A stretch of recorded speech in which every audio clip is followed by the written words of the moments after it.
Hello everyone.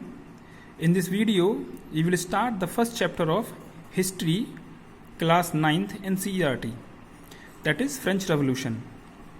So before studying this chapter, we should know about what is a revolution in historical terms. Then, revolution refers to a movement, often violent, to overthrow an old regime and effect.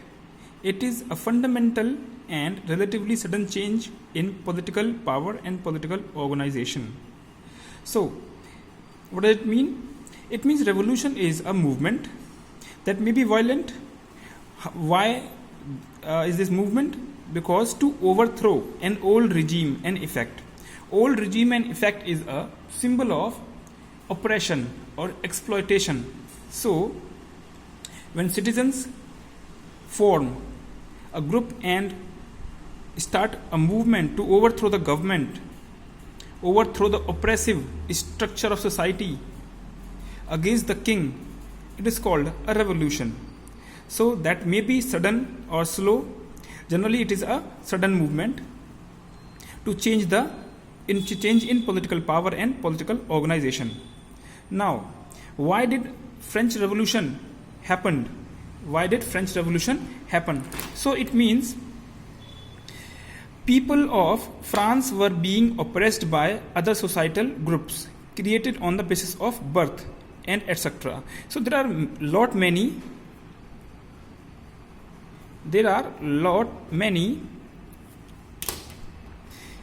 situations which led to the French Revolution.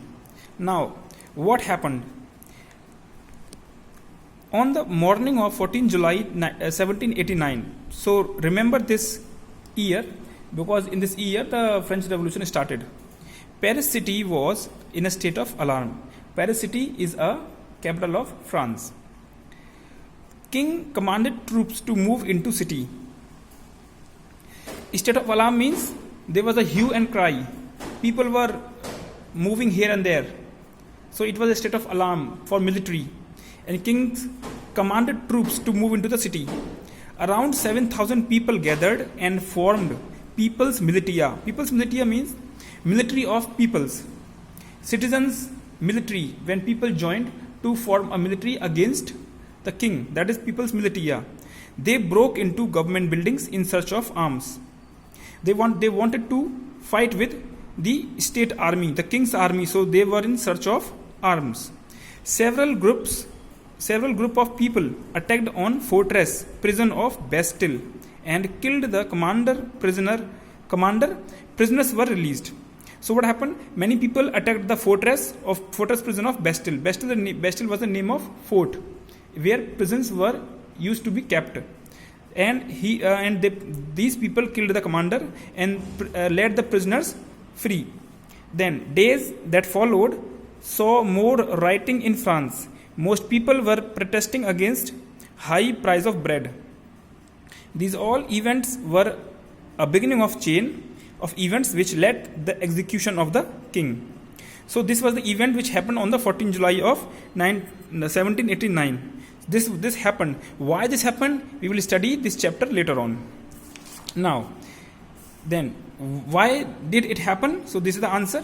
French society during late 18th century. What was the situation of French society? In 1774, Louis XVI became the king and found empty treasury. In 1774, a new king, Louis XVI, ascended to the throne after the death of his father. He was just 20 years old. He found that the empty treasury, because of the long years of war with other nations. Further, the cost of maintaining huge army and court and a palace, all these things just drained the financial resources of the France. Then, these all added 1 billion livre debt to the France. It means all the resources has been depleted, so France had to take a loan from other country. That was 1 billion livre. Now, the lenders who gave the loan to the France, they were charging 10% interest on the loan. So now France were in a problem. Then, so king had to take a decision. So what did king decide? King had to decide about the increasing taxes. That was the only way out for the France. Had to increase taxes. Now, how he levied taxes in the French society? French society in 18th century was divided into 3 states, and only the member of third state had to pay taxes. That is a very interesting thing in this chapter, or which happened in the France. France society was divided into 3 states: first, second, and third. First state include clergy. Clergy means, we all know clergy, the people which are related to the church, clergy, priest. Then second state was nobility. Nobility means landlords. And third state included big businessmen, merchants, lawyers, and court officials, etc. And peasants and artisans, and small peasants, landless labor, and servants. So these were the 3 states of the French society. And the interesting thing is, only the third state had to pay taxes. So this was the main reason for the people's rebel against the king. Rest thing we will include in the next video. Thank you.